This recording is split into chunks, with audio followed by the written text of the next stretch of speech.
గెలిచినోళ్ళ సంబురాలు, ఓడినోళ్ళ పెడబబ్బులు. Party పేరు మీద గెలిచినోళ్ళు కొంతమంది, టికెట్ ఇయ్యలేదని రెబెల్ గా నిలబడి గెలిచినోళ్ళు, ఇండిపెండెంట్ల జోరు. ఇట్లా రెండో విడత ఓట్లు మస్తు జోరుగా నడిచినాయి. ఇక ఇప్పుడు మూడో విడత ఓట్లకు కూడా టైం దగ్గర పడుతుంది. ఇంకేముంది, తీరు తీరు ప్రచారాలు, తీరొక్క తీరు చిత్రాలు, జోరు జోరు హామీలు. మూడో విడత చిత్రాలు ఎట్లెట్లున్నాయో ఒక్కసారి అరుసుకురద్దాం పర్రంతా తిరిగి. రైట్, మూడో విడత ప్రచారాలు కూడా వచ్చినాయి. మైకులు మూగపోయినాయి, బజార్లు చిన్నపోయినాయి, ఆడిదాడ కాపు బజార్ల పోయి పిల్ల లేరు. ఇక ఓట్లు పడే ఆలస్యం.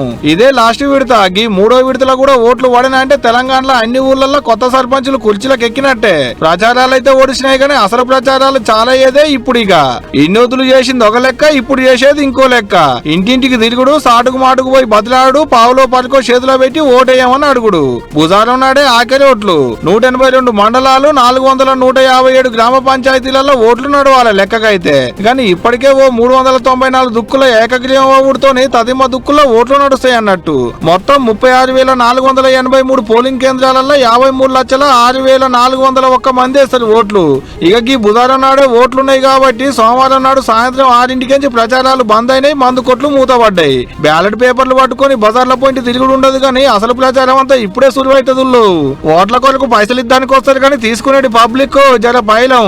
ఇగేటు ఇస్తురు కదా అని పైసలు తీసుకుందాం, ముఖం మారుదాం, ఎవరికో ఒకరికి ఓటేద్దాం అంటే చెల్లదు. మళ్ళా గెలిచిన వాళ్ళతో ఏ తిప్పలు ఉండదు కానీ ఓడిపోయిన వాళ్ళతోనే అసలు పంచేదంతా. దేవుని ఫోటోలు పట్టుకొని ఇంటి ముంగడికి వస్తారు, ప్రమాణాలు చేయమంటారు. ఓటేయకుంటే మా పైసలు మాకియమని వాపసు అడుగుతారు. మళ్ళా ఓటేయలేదని చెప్పలేదు, వేసినామంటే నమ్మరు. ఓట్లు వచ్చినాక గింత తిప్పలు పడేదానికంటే ముందుగానే జనంతో పైలంగుడు మంచిది. ఏం చెప్తున్నా.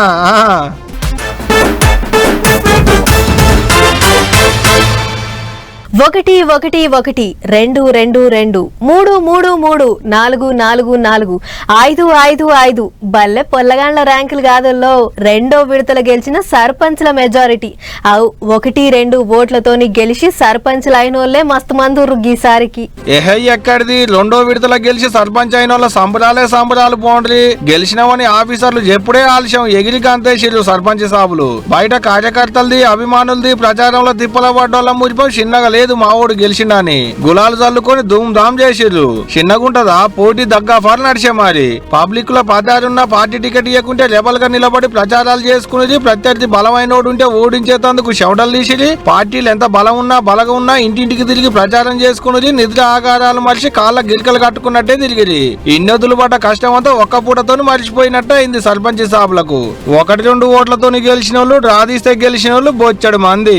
కరీంనగర్ జిల్లా కొత్తపల్లిలో శోభారాణి, పొద్దూర్ల హరీషు, హనుమంతనగర్ లో పొన్నాల సంపతు, ముంజంపల్లిలో కనకలక్ష్మి, మెదక్ జిల్లా షీపుర్దుబ్బ తండాల సునీత, కామారెడ్డి జిల్లా పొతంగల్లులో సంతోష్, వికారాబాద్ జిల్లా రాంపూర్ లో రమాదేవి ఒక్కోటితో గెలిస్తే నిర్మల్ జిల్లా బాగాపూర్ లో ముత్యాల శ్రీవేదసుతో ఒక్కోటితో గెలిచింది. గమ్మతేందంటే అమెరికాకేంచి వచ్చి కోడలకు ఓటేసిండట వాళ్ళ మామ.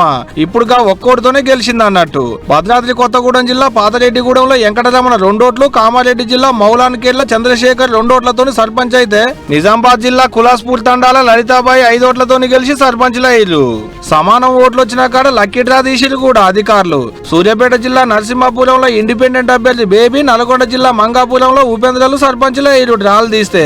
మెజార్టీ తక్కువ వచ్చిన కాడ చల్ మల్ల లెక్క పెట్టాలని ఆడాడ గడబిడలైనవి కూడా.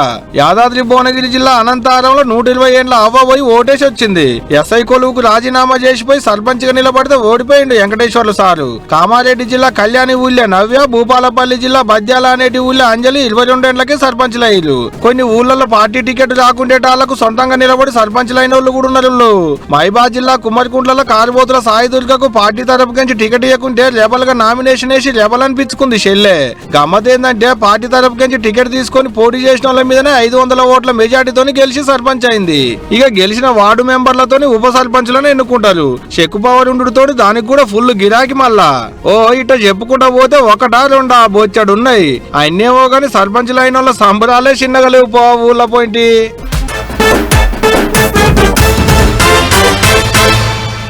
కళాకారులకు భాష లేదు, ప్రాంతం లేదు, వాళ్ళు అందరి మనుషులు అంటుంటారు చాలా మంది.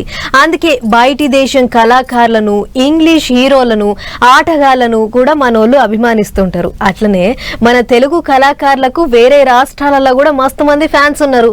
వాళ్ళు ఎవ్వరైనా సరే కళను గౌరవించుకోవాలి. అయితే ఇదే ముచ్చట మీద ఇప్పుడు పట్నంలో పంచాది నడిచింది. మరి ఆ పంచాది ఏంది, ఆ కథ ఏందో అరుసుకుని వద్దాం పార్. వాళ్ళు వీళ్ళు వద్దు వద్దు అన్నట్టు లొల్లులు చేసిన అవోటి ఓటి మాటలు అన్నా వెనకకు తగ్గేదేం లేదన్నట్టు పెద్ద సార్లు అంతా కలిసిపోయి ఎస్పీ బాలసుబ్రహ్మణ్యం సారు విగ్రహానికి పరద గుంజిండ్రు.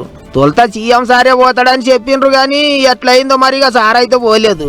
సర్కారుల తరపుకేంచి మంత్రి శ్రీధర్ బాబు సారు, ఇటు మాజీ ఉపరాష్ట్రపతి వెంకయ్య నాయుడు సారు, పువ్వు పార్టీ లీడర్లు అంతా కలిసిపోయిండ్రు.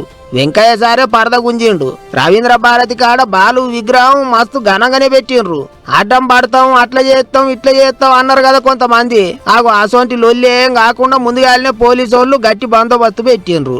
ఇక అటు వెనక పెద్ద మనుషులు మాట్లాడుకుంటా ఏమన్నారు అంటే, ఈ బాలసుబ్రహ్మణ్యం గారిని మనం ఇవాళ వారి విగ్రహ ప్రతిష్ఠ చేయడం ఏంటంటే నవతరానికి, యువతరానికి, రేపటి తరానికి ఈ మహానుభావుడు ఇలా ఉండేవాడని చెప్పని గుర్తు చేయడం కోసం మాత్రమే మనం వారికి ఇక్కడ విగ్రహ ప్రతిష్ఠ చేస్తామని చెప్పి అందరికి మనం చేస్తాం. ఇంకో దిక్కు మంత్రి శ్రీధర్ బాబు సారు కూడా లొల్లులు చేస్తామన్న వాళ్ళను మంచిగానే అరుచుకుండు. ఈరోజు తెలంగాణ రాష్ట్ర ప్రభుత్వం కూడా కోరిన వెంటనే ఎస్పీ బాలసుబ్రహ్మణ్యం గారి విగ్రహ ఆవిష్కరణ, ఎక్కడైతే కళలను గౌరవిస్తామో, రవీంద్ర భారతి అంటే కళలను ప్రోత్సాహం చేసిన ప్రాంతం, ఇదే ప్రదేశంలో వారి విగ్రహాన్ని ఇక్కడ మనం పెట్టుకున్నాం. ఇక అది అట్లుంటే తెలంగాణ ఉద్యమ గీతం పాడమంటే అప్పట్లో పాడలేదు. ఆయన విగ్రహం రవీంద్ర భారతి కాడ ఎట్లా పెడతారు అని కొంతమంది తెలంగాణ వాదులు తొలుత సంధి గరం అవుతుండ్రు. అటు ఐతారం నాడు మాట్లాడిన కవితక్క సుత బాలు విగ్రహాన్ని పట్నంలో ఇంకెక్కడన్నా పెట్టుండ్రి గాని రవీంద్ర భారతి కాడ వద్దా అన్నట్టు మాట్లాడింది. ఓ ఏళ్ళ పెట్టాలని అనుకుంటే సిరిసిల్లలో పుట్టిన సినిమా నటుడు పైడి జయరాజు విగ్రహం పెట్టొచ్చు కదా. కత్తి కాంతారావు, ముచ్చర్ల సత్యనారాయణ, వరంగల్ శంకరు, సారంగపాణి, గద్దరన్న విగ్రహాలు పెట్టొచ్చు కదా అన్నట్టు మాట్లాడుతుండ్రు ఇంకింతమంది. అయితే అటు లొల్లి నడుస్తూనే ఉన్నది, ఇటు విగ్రహానికి పరద గుంజనే గుంజిండ్రు. మరిగా ముచ్చట ఇక్కడితోనే ఒడుతుందో ఏమైతుందో చూసుకుంటూ పోవాలి.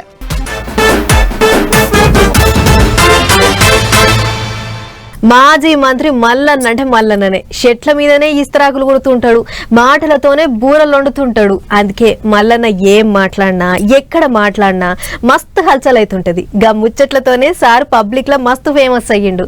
ఇక ఇట్లనే ఈసారి ఏమన్నాడో ఈనుర్రా సార్. ఈరోజు మా మేడ్చల్ నియోజకవర్గాన్ని మొత్తం రూరల్గా ఉండే, మున్సిపాలిటీలు ఉండే, కార్పొరేషన్స్ ఉండే, సర్పంచులు ఉండే, ఎంపీటీసీలు, జడ్పీటీసీలు ఉండే 220 మంది కార్పొరేటర్లు, కౌన్సిలర్లు ఉండ్రి, 61 మంది సర్పంచులు ఉండ్రి, 5 మంది ఎంపీపీలు ఉండ్రి, 5 మంది జడ్పీటీసీలు ఉండ్రి. అసలుంటిది మొత్తం మటాక్ చేసి 16 మందికి తీసుకొచ్చిరా. ఏమో అనుకున్నాం కానీ మల్లన్నకు పెద్ద రందే పట్టుకుందుళ్ళు. మేడ్చల్ మున్సిపాలిటీ ముచ్చడం మీద మనసు ఖరాబై మంచాన పడేటట్టుండు చూస్తుంటే మల్లన్న. మున్సిపాలిటీలు 7 మున్సిపాలిటీలు, 3 కార్పొరేషన్లు బ్రహ్మాండంగా నడిచేది అని సత్యనా 220 మందిని తీసేసి 16 మందిని చేశారు మా దగ్గర. జిహెచ్ఎంసీ వార్డుల ప్రక్షాళన మీద కమిషనర్ కు కాగితం రాసి ఇచ్చొచ్చు కార్ పార్టీ లీడర్లు. అంతా ఆగం చేస్తున్నారట. ఇంత మునుపు 7 మున్సిపాలిటీలు, 3 కార్పొరేషన్లు ఉండే, ఇప్పుడు అన్ని తీసేసి ఉత్త 16 కార్పొరేటర్ల నుంచి అనేది కార్ పార్టీ వాళ్ళు అంటున్న మాట. ఇప్పుడు ఒక ఎగ్జాంపుల్ చెప్తా. మా తాను ఇంకా కీసర నుంచి జిహెచ్ఎంసీలో కలిపారు. ఇంకా రైతులు ఉన్నారు, బెంకటీలు ఉన్నాయి, మోరీలు సరిగా లేవు, బాత్రూమ్ సరిగా లేవు, దాన్ని తీసుకుపోయి జిహెచ్ఎంసీలో కలిపిరా. వాళ్ళ ఫైనాన్షియల్ సిటీలేమో 177 కోట్లు పోతుంది, మా కీసర్లేమో ₹1 పోతుంది. దీనికి వ్యత్యాసం ఎట్లయితుందా? దీన్ని ఎట్లా కలుపుతారు ఒక జిల్లాకు? దీన్ని కూడా అభివృద్ధి చేయి, 300 చేయి, తప్పు లేదు. దీన్ని మొత్తం మోరీలకి కొద్దిగా ఫండ్ రిలీజ్ చేయి, మొత్తం జిహెచ్ఎంసీలో డెవలప్ చేయి, రోడ్లు, డ్రైనేజీలు. ఇది ఎట్లా బంజారా ఎట్లుందో మా కీసరా, మా మేడ్చల్ నియోజకవర్గం డబ్బులు ఇచ్చి డెవలప్ చేసి చెయ్యి. జిహెచ్ఎంసీని ఎట్టట ఎలుగులో చేస్తుందో మేడ్చల్ను కీసరను కూడా అంతే ఎలుగులో చేయాలనుకొచ్చిండు మల్లన్న. వ్యవసాయం భూములు ఉన్నాయి, వ్యవసాయం మీద బతికేటి రైతులు ఉన్నారు. ఊళ్ళను పట్టుకొచ్చి జిహెచ్ఎంసీలో కలిపితే రేపు టాక్సీలు కట్టాల్సి వస్తుంది అనేది కారు పార్టీ వాళ్ళు అంటున్న మాట. మురికి కాలువల వాసనకు ముక్కులు పగులుతున్నాయి, గాలి ఖరాబు, నీళ్లు ఖరాబు, బజార్లు చెత్త. గావిటిని తీసుకొచ్చి మున్సిపాలిటీలో కలుపుడు ఏందానికి వస్తుంది అన్నట్టు. అసలు ముచ్చట ఏంటంటే ఔటర్ రింగ్ రోడ్డుకు లోపల ఉన్న జాగంతా మున్సిపాలిటీలో కలుపుతున్నట్టు సర్కారు చెప్పిన ముచ్చట ఎరుకున్నదే కదా. ఆగో అదేందని ఇప్పుడు గిట్లా ఎగస్ పార్టీ వాళ్ళంతా సర్కారు మీదకి కయ్యానికి వస్తుంది అన్నట్టు.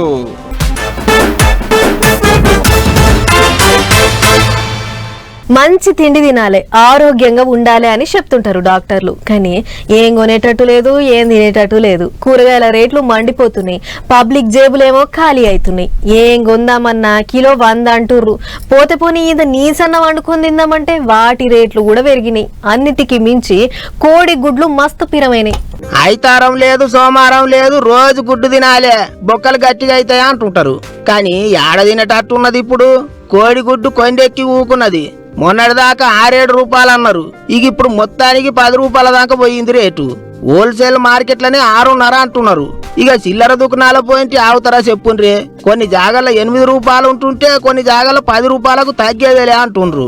కరోనా టైంలో కూడా గిసోంటి రేట్లు చూడలేదు కదా అని పరిశాన్ అవుతుండ్రు జనాలు. కోడిగుడ్ల రేట్లు గింతగానం ఏంటికి పెరిగినాయ్యా అని అంటే ఆ రోగం ఈ రోగం అని చెప్పి ఈ 7 కోళ్ల పారాలు నడిపించేటోళ్ళు మస్తు లాస్ అయిండ్రు. దాని అడమ కోడి కూరతోని తీరు వంటలు చేసి పబ్లిక్ కు ఉత్తగా పంచిపెట్టిండ్రు. అట్లయిగా ఉత్పత్తి చాలా వరకు తగ్గిందట. ఈ నడమ అంటే అక్టోబర్ నుంచే మళ్ళా రేట్లు పెరిగినాయి. అయితే ఆట చలికాలంలో కోడిగుడ్లకు డిమాండ్ ఎక్కువ ఉంటదట. వేరే రాష్ట్రాలకు చూద్దాం మన దిక్కుకేంచే గుడ్లు ఎగుమతి చేస్తుంటారట. అట్లయిగా ఉత్పత్తి తక్కువైంది, డిమాండ్ పెరిగిందా అన్నట్టు. దాని మూలాన రేట్లు కూడా పెరిగినాయి. ఈ చలికాలం అంతా ఒడిసేదాకా కోడిగుడ్ల రేట్లు తగ్గవన్నట్టే చెప్తుండ్రు. ఏం చేస్తాం మరిగా, ఏ రేటు పెరిగినా తినకనైతే తప్పదు. పిరమైనవి కాబట్టి 2 గుడ్లు తినకాడ ఇప్పుడు 1 గుడ్డే తింటాం అనుకుంటున్నారట చాలా మంది. ఏమైనా ఆమ్లెట్ ప్రియులకు, గుడ్డు పులుసు ప్రియులకు పెద్ద తిప్పలే వచ్చి పడ్డది కదా అనుకుంటారు ఇంతమంది.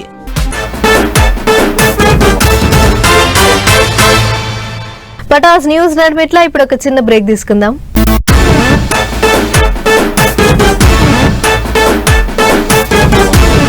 సర్కార్ తరఫుకెంచి చేయాల్సిన పనులు ఆలస్యమై జనాలు తిప్పలు పడుతుంటే పబ్లిక్ అంతా గుడి ధర్నా చేస్తుర్రు, రోడ్డు బంద్ పెట్టి రాకపోకలు బంద్ చేస్తుర్రు, ర్యాలీలు తీస్తుర్రు, సర్కార్ ఆఫీసులు ముట్టడిస్తుర్రు. ఇట్లా ఎటువడి పని పూర్తి చేపించుకోవాలి అని చాలా ఇకమతులు పడుతుర్రు. కానీ ఆ కరీంనగర్ జిల్లాలో ఉండే ఒక అన్న మాత్రం ఇచ్చంతరమైన నిరసన చేసిండు.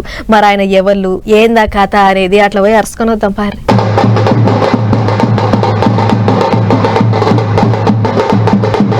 ఊరి యొక్క ఇదెక్కడ ఇచ్చేంద్రమరు, బట్టలన్నీ మసిపోతలు కాక బాటల బోర్లు కూడా పూర్వ దండాలు పెడతాడు. ఎవరో చూద్దామంటే ముఖం చక్కగా పడతలేదు. ఎటురన్నా జరత మంచిగా చూపి మనోళ్ళు చూస్తారట.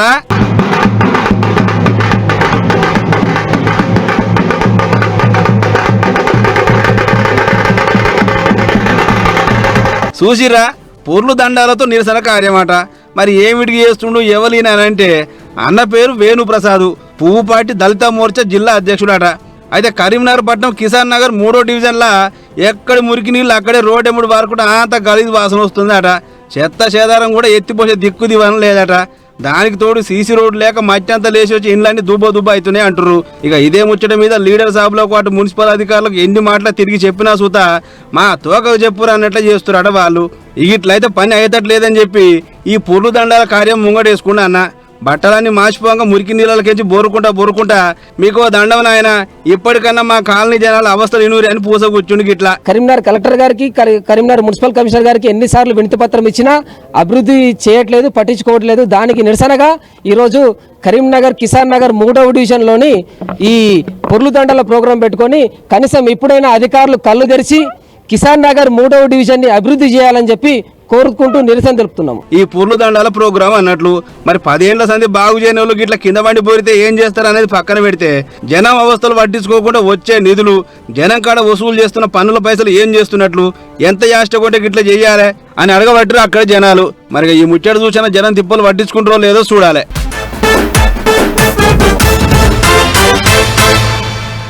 ఆహన నా పెళ్ళంట సినిమా చూసారు కదా, ఆ సినిమాలో కోటా శ్రీనివాసరావు సారు కోడిని దూలానికి ఏలాడదీసి కింద సపిడి బువ్వ తింటుంటాడు.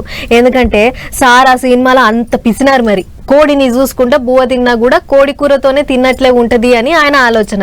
మరి ఇప్పుడు ఇదంతా మాకెందుకు చెప్తున్నామమ్మా మంజులా అని అంటారా? అయితే పాండ్రి అసలు ముచ్చటేందో చూద్దాం.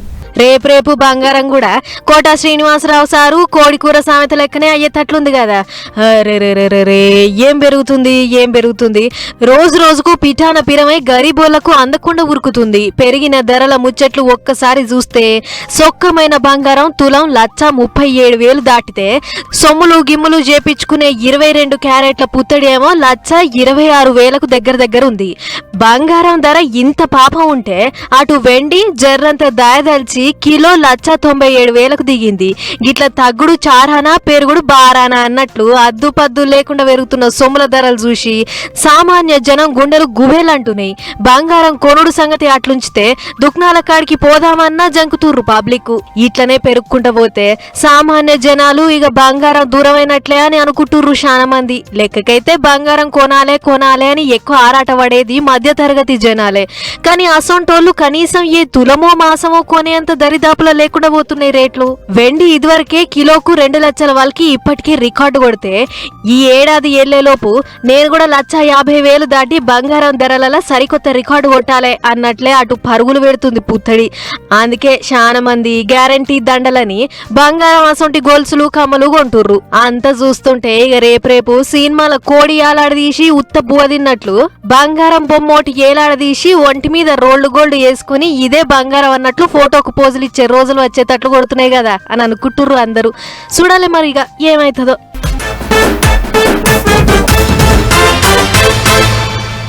దునియాలో భలే గమ్మత్ మనుషులు ఉంటారు. అందులో కొంతమంది వాళ్ళు ఏం చేసినా సరే అందరూ పరిశాన్ కావాలి, అందరూ వాళ్ళ గురించే మాట్లాడుకోవాలి అన్నట్టు చేస్తుంటారు.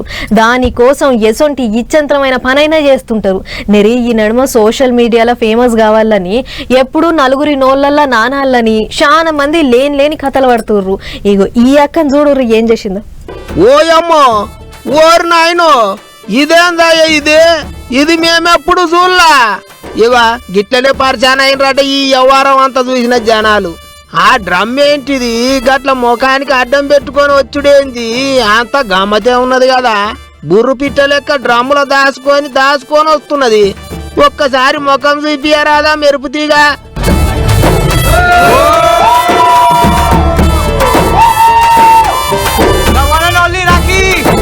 అబ్బర నాయనే ఎవరో అనుకున్నాము హిందీ సినిమాల యాక్టర్ రాఖీ సావంత్ అక్క. భలే ఉన్నది కదా ఈ డ్రమ్ము ప్యాషను. గా నడుమవో ఇగురంకల్లా ఇల్లాలు ఇంటి ఆయనను చంపి బ్లూ డ్రమ్ములో దాచిపెట్టింది. అప్పటి నుంచి దేశంలో మగోళ్లకు బ్లూ డ్రమ్ము అంటే చాలు అబ్బో అనుకున్నట్టే బుగులు చుట్టుకున్నది. అసోంటిదిగా ఇప్పుడు గీ రాఖీ అక్క బ్లూ డ్రమ్మును గిట్ల ఫ్యాషన్ వస్తువు లెక్క వాడుకున్నది. అసలు గట్ల డ్రమ్మును ముఖానికి అడ్డం పెట్టుకొని రావాలని ఐడియా ఎవరు ఇచ్చిండ్రో గాని వాళ్ళకు మొక్కాలి అనుకుంటారు ఇప్పుడు చాలా మంది. ఇక ఈ బ్లూ డ్రమ్ము వెనక పెద్ద కథనే ఉన్నది. గా నడమ అమితాబ్ బచ్చన్ సార్ ఇంటి ఆమె జయా బచ్చన్ మేడం ఉన్నది కదా, అగో ఆమె ఎక్కడికో దావత్కు పోతే అక్కడ ఫోటోగ్రాఫర్లు ఫోటోలు తీసిండ్రు. దానికి ఆమెకు కోపం వచ్చి వాళ్ళని ఎట్టబడితే అట్లే తిట్టింది. అగో దాని మీద గిట్ల రాఖీ సావంత్ గర్వమైందా అన్నట్టు.